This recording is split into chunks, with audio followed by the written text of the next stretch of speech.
En el nombre del Padre, y del Hijo, y del Espíritu Santo. Amén. Dios te salve María, llena eres de gracia, el Señor es contigo. Bendita tú eres entre todas las mujeres, y bendito es el fruto de tu vientre, Jesús. Santa María, Madre de Dios, ruega por nosotros pecadores, ahora y en la hora de nuestra muerte. Amén.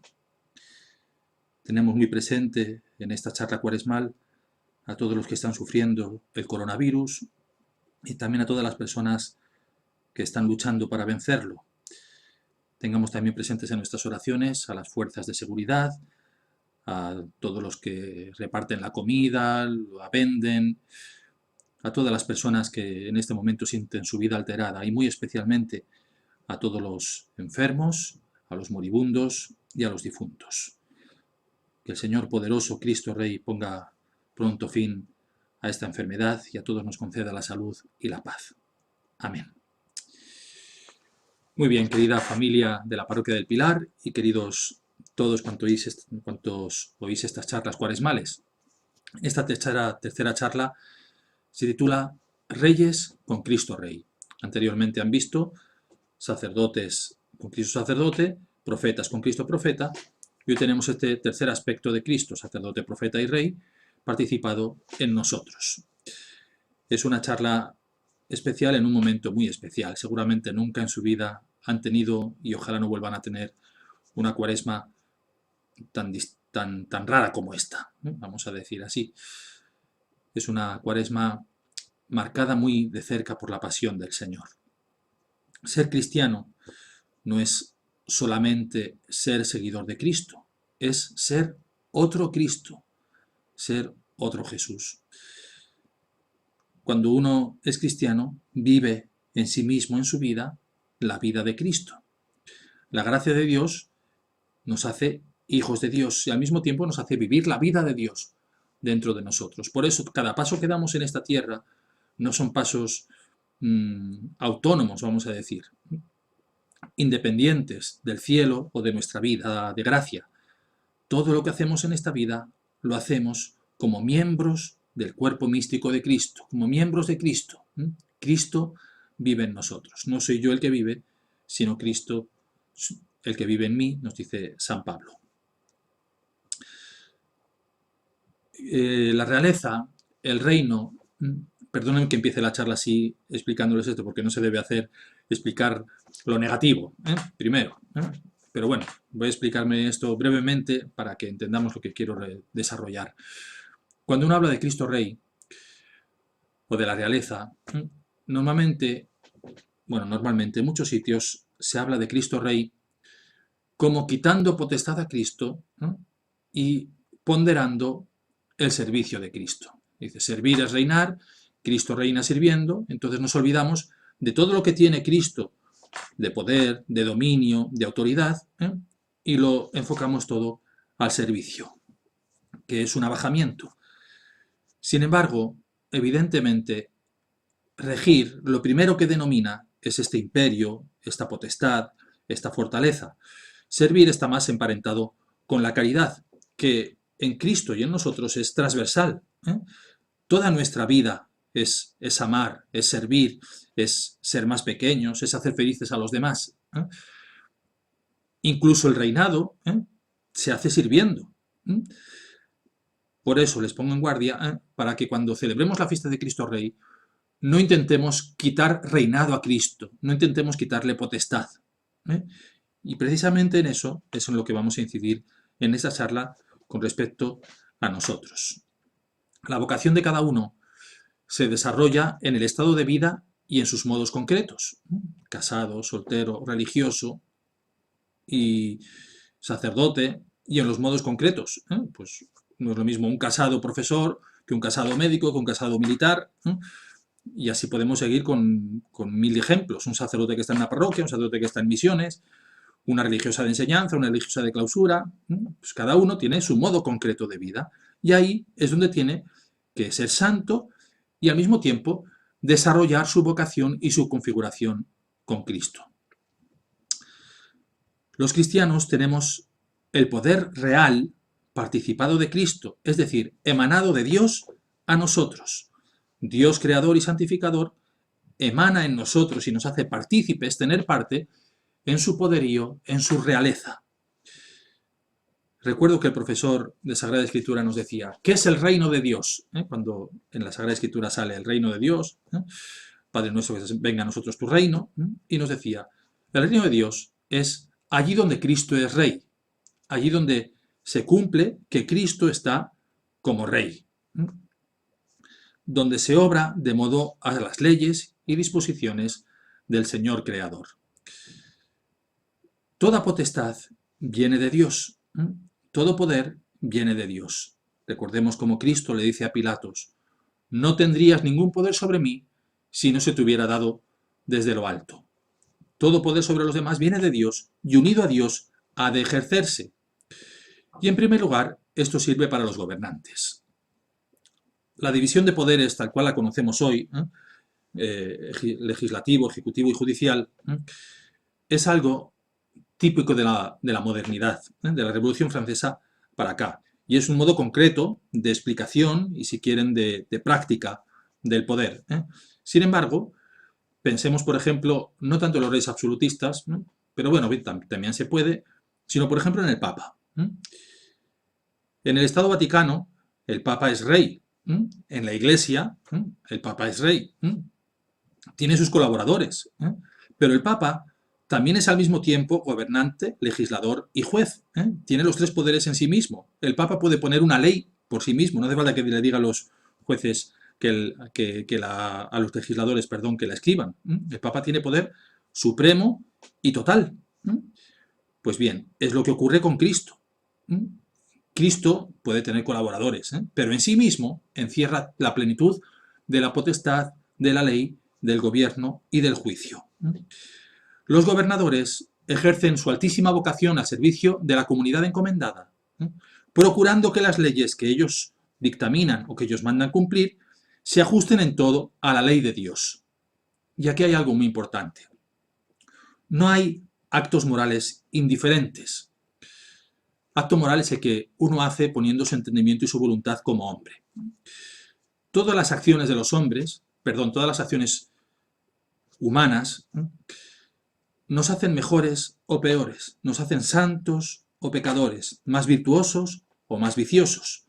No hay ninguna acción que sea, vamos a decir, estéril, indiferente. Todo nos hace buenos o malos. Y lo mismo ocurre en las leyes. La ley determina una manera de obrar, provoca un modo de obrar. El cumplimiento de esa ley, por tanto, si yo cumplo esa ley, puedo hacer bien o mal. De ahí que, como enseña la Iglesia, vamos a leerlo ahora en el Catecismo, las leyes injustas o perversas, o mejor dicho, las leyes que no siguen la ley de Dios, no obligan ni a los cristianos ni a nadie, porque van contra la ley de Dios. Y por el contrario, las leyes, y con leyes, digamos, disposiciones, normas, que sean justas, que sean conforme a la ley de Dios, obligan a todo cristiano. Por eso la Iglesia también nos manda obedecer y rezar por aquellos que nos gobiernan. Leamos el Catecismo. Número 1897. Una sociedad bien ordenada y fecunda requiere gobernantes, investidos de legítima autoridad, que defiendan las instituciones y consagren en la medida suficiente su actividad y sus desvelos al provecho de cada país. Se llama autoridad la cualidad en virtud de la cual personas o instituciones dan leyes y órdenes a los hombres y esperan la correspondiente obediencia. La autoridad exigida por el orden moral emana de Dios. Número 1899. Sométanse todos a las autoridades constituidas, pues no hay autoridad que no provenga de Dios, y las que existen por Dios han sido constituidas, de modo que quien se opone a la autoridad se rebela contra el orden divino, y los rebeldes se atraerán sobre sí mismos la condenación. Número 1900. El deber de obediencia impone a todos la obligación de dar a la autoridad los honores que le son debidos, y de rodear de respeto y, según su mérito, de gratitud y de benevolencia a las personas que la ejercen. Y aquí el catecismo trae una oración, la más antigua que se conoce para pedir por los gobernantes, una oración de San Clemente Romano, Papa. Concédeles, Señor, la salud, la paz, la concordia, la estabilidad, para que ejerzan sin tropiezo la soberanía que tú les has entregado. Eres tú, Señor, Rey celestial de los siglos, quien da a los hijos de los hombres gloria, honor y poder sobre las cosas de la tierra. Dirige, Señor, su consejo según lo que es bueno, según lo que es agradable a tus ojos, para que ejerciendo con piedad, en paz y la mansedumbre, el poder que les has dado, te encuentren propicio. Yo les invito a que lean todos estos números. Me voy a detener solo en un pequeño párrafo, 1951, que resume muy bien todo lo que les he querido decir con respecto a los gobernantes. La legislación humana solo posee carácter de ley cuando se conforma a la justa razón, lo cual significa que su obligatoriedad procede de la ley eterna. En la medida en que ella se apartase de la razón, sería preciso declararla injusta, pues no verificaría la noción de ley. Sería más bien una forma de violencia. Las leyes que no son justas, son una forma de violencia, porque nos mandan obrar contra lo que Dios nos pide, que es al mismo tiempo lo más respetuoso, lo plenamente respetuoso, con la naturaleza humana. Muy bien, por tanto, los gobernantes, siguiendo la ley de Dios, ejercen su poder real sobre los súbditos. Y un gobernante santo sabe que el poder que tiene viene de Dios y por eso lo ejerce santamente. Por eso tenemos reyes santos, gobernantes santos, políticos santos, porque lo hacen conforme a la ley de Dios. No caigamos en la trampa, que eso es una trampa muy potente de muchos comunistas y anarquistas, de pensar que cualquier político, por el hecho de serlo, es malo. No. Un político, un rey, un gobernador, un juez, si siguen la ley de Dios, son buenos. Hay que rezar por ellos y de ese modo se están haciendo ellos santos y santifican a los demás. Vamos a avanzar un poquitín y bajamos a los padres de familia. La realeza de Cristo se manifiesta de modo singularísimo en los padres. Evidentemente, cuando digo padres, digo papás y mamás y ya basta, porque no quiero hablar con otro modo de hablar. Ya me entienden lo que quiero decir. Los padres participan de modo, vamos a decir, primario de la paternidad de Dios, de su poder creador y gobernador de la familia, que como saben es la célula de la sociedad. Ser papá o ser mamá es una vocación muy especial, especialísima. Los padres tienen el deber de educar a los hijos. Por eso vosotros, papás y mamás, podéis poner normas en casa, corregir, imponer castigos, alabar y dar premios, tal cual hacen los reyes, tal cual hace Cristo Rey. Y en la familia, quizá sea donde mejor se vea como de modo natural ese aspecto de servicial que tiene la realeza. Porque a los papás os cuesta corregir, os cuesta educar, os cuesta castigar. Y si lo hacéis es porque amáis a vuestros hijos, porque estáis al servicio de vuestros hijos. Y he aquí uno de estos bellísimos modos de unir la fortaleza y la caridad. Por eso, queridos padres, cuando corregís a vuestros hijos, cuando ponéis normas, tenéis que buscar siempre la proporcionalidad y el cariño. Cuando corregís, tenéis que hacerlo con el corazón lleno de amor, lleno de deseo de que vuestros hijos prosperen, como el Señor, en sabiduría, en edad y en gracia ante Dios y los hombres. Las correcciones que son malas son aquellas que no proceden del amor, sino que nacen o del cansancio que traéis por el trabajo, o de las preocupaciones, o de la impaciencia. ¿Cuántos papás o mamás decís, si es que les riño y lo pago con ellos? Pues ese lo pago con ellos es lo que hay que evitar. Pero no podéis dejar de educar a vuestros hijos, de poner normas, de corregirlos, si es necesario. Y algo muy importante, la medida y el modelo del bien querido para los hijos no sois vosotros, padres y madres, es el Señor, es el Señor.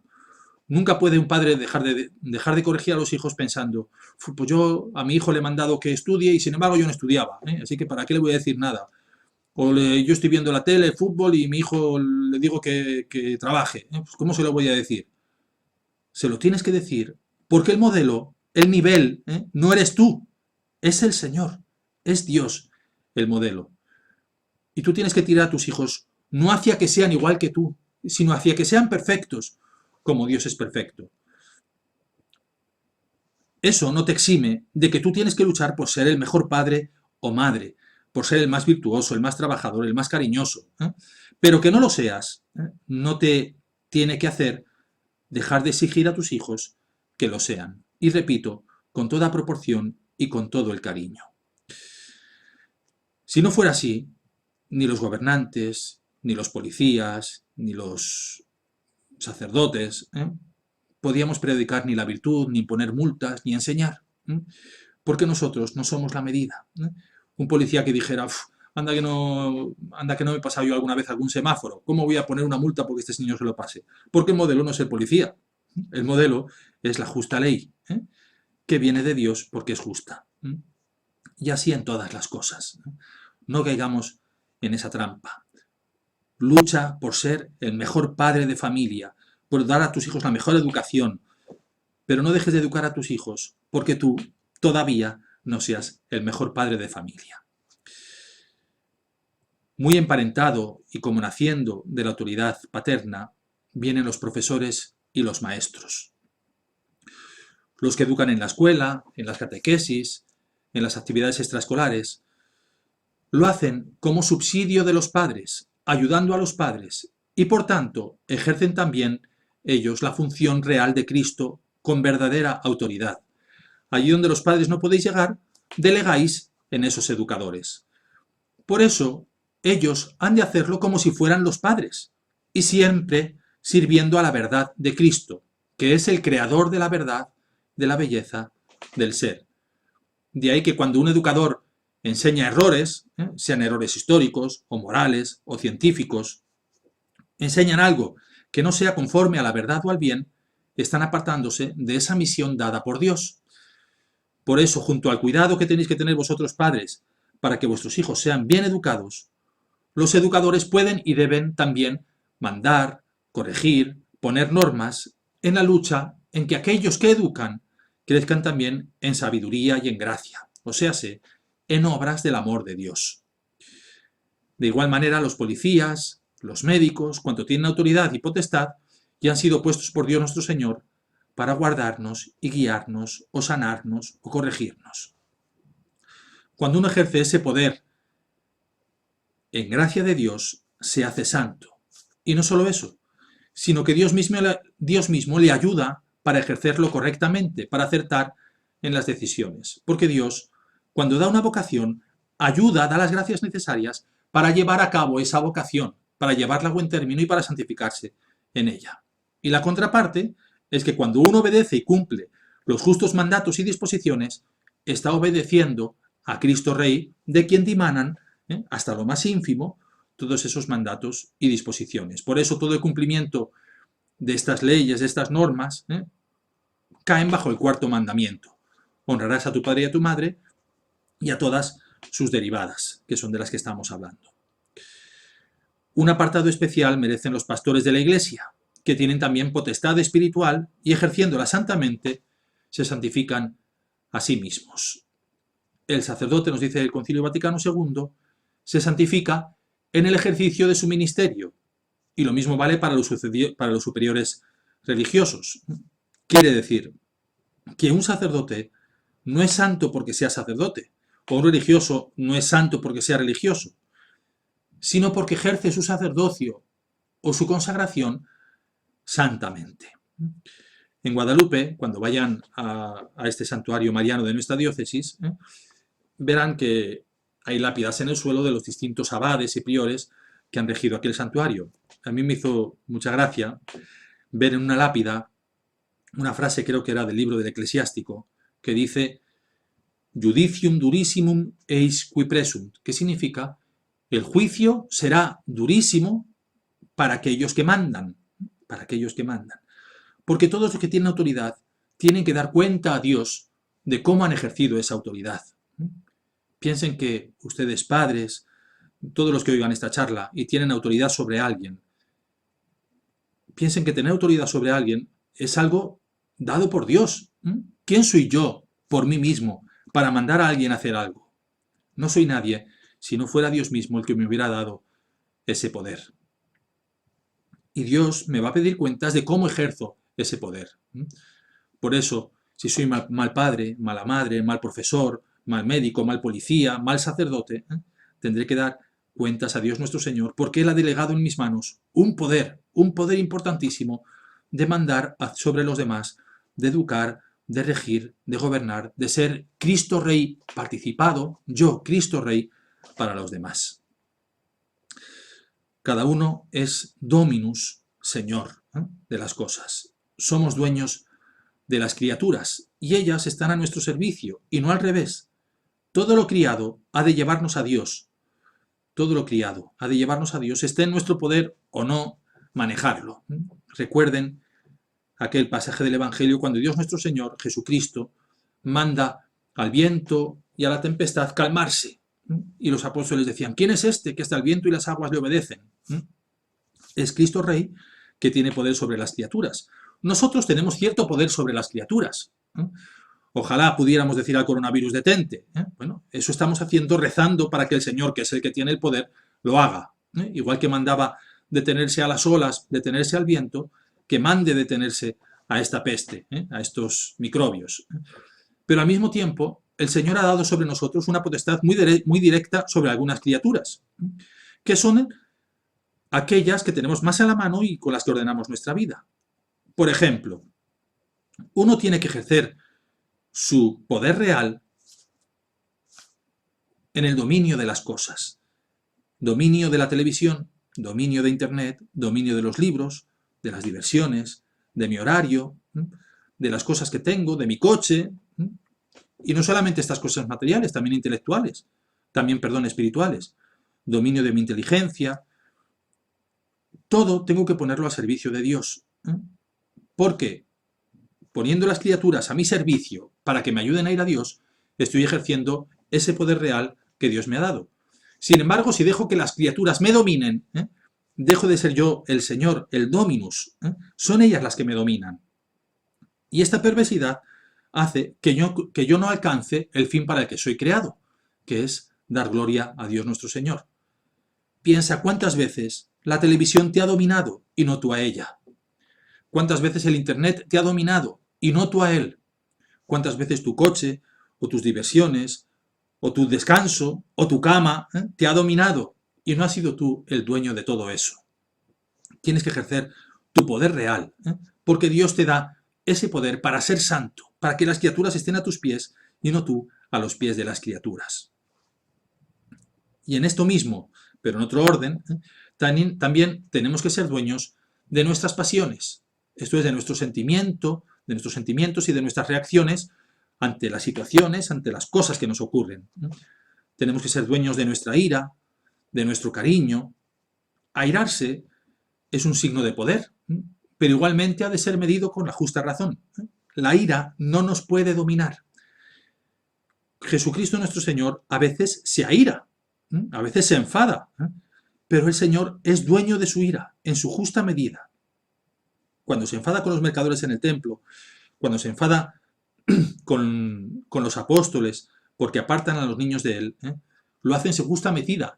Se sirve de la ira para provocar un bien, para corregir un mal.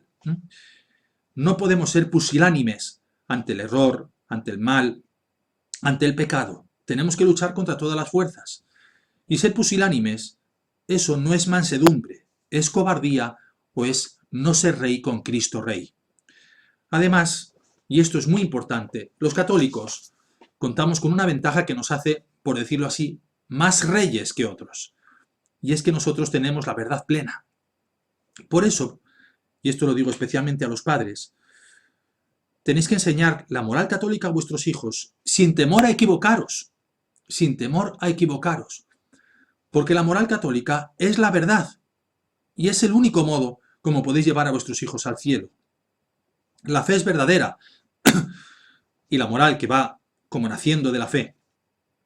Los que predicamos y enseñamos la fe, sean los sacerdotes, sea vosotros padres, a vuestros hijos, la predicamos, entre comillas, como imponiendo, ¿eh? Como sin temor a equivocarnos. ¿Por qué? Porque la verdad se impone por sí misma al entendimiento libre.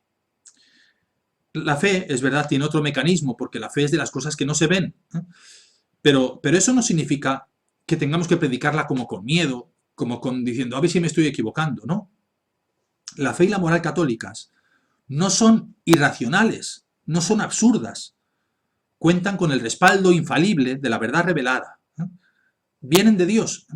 Y en esto también los católicos somos reyes, porque vivimos en el reino de la verdad, no en el reino del error. Recemos por cuantos tienen, por tanto, poder sobre los otros. Y acordémonos que cuando el demonio quiere perder al rebaño, ataca a los pastores. Algo muy importante, y no me refiero solamente a los pastores, sino a las cabezas. A veces se oye, en España o en otros países, tenemos los gobernantes que nos merecemos. En cierto sentido es verdad, en cierto sentido. Pero es más verdad, es más una verdad más primera, que los superiores influyen en los inferiores. Y de malos sacerdotes vienen malos cristianos, y de malos padres vienen malos hijos, y de malos gobernantes emergen leyes injustas, inicuas, y de ahí malos gobernados. Y así ocurre de hecho, que hay malos cristianos cuando hay malos obispos, malos pastores, que hay malos ciudadanos cuando los gobernantes son malos o ponen leyes inicuas. Por eso, qué importante es que recemos al Señor por todos los que participan del poder real de Cristo, cada uno, repito, en su sitio, en su vocación, en su vida concreta. De todos modos, como ocurre siempre, Dios tiene el poder, Dios tiene el poder, Cristo es Rey, y de todos los males saca bienes, y de todo saca bien para que nos aproveche. Dice San Pablo, a los que aman a Dios, todo les sirve para el bien. Así ocurre, por ejemplo, en esta pandemia. Para darle sentido, para que no caigamos en el miedo, en la pena, tenemos que pensar también cuántas cosas buenas está sacando el Señor por ahora.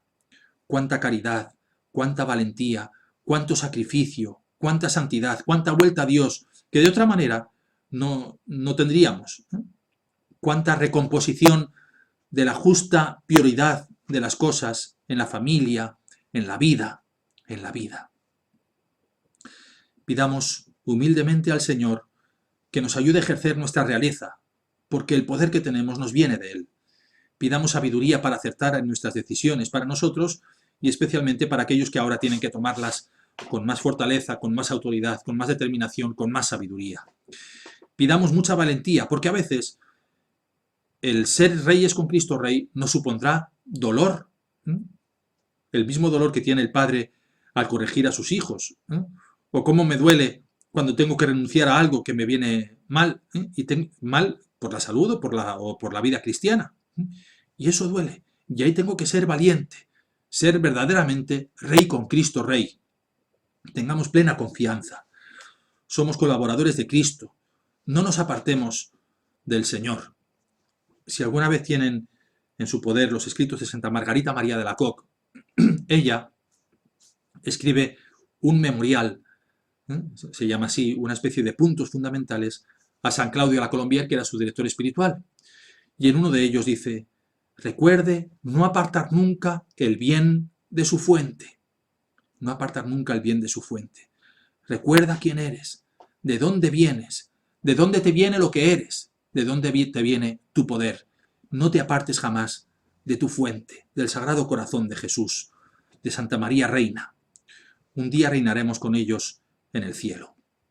Tengo aquí a San José, porque estamos en el mes de marzo y San José es el patrón de la Iglesia, del seminario, de la vida cristiana, de todos nosotros. Que él, como ven, ese San José es José Coronado, es San José de la Montaña. Yo creo que este, junto con el de San José en Ávila, son de los pocos San Josés que tienen corona real. Nadie como San José participó del poder real de Cristo. Fíjense que nos dice Santa Teresa que Cristo Rey le tenía como ayo siendo su Señor. Pidamos a San José que nos ayude a ser verdaderamente reyes con Cristo Rey, y también intercedamos ante Él para que ponga fin a esta pandemia y a todos los males, el primero de todos, el pecado, y de ahí todos los demás. Reyes con Cristo Rey, santos con Cristo 3 veces santo. Que la Virgen María y San José nos ayuden a serlo. Así sea.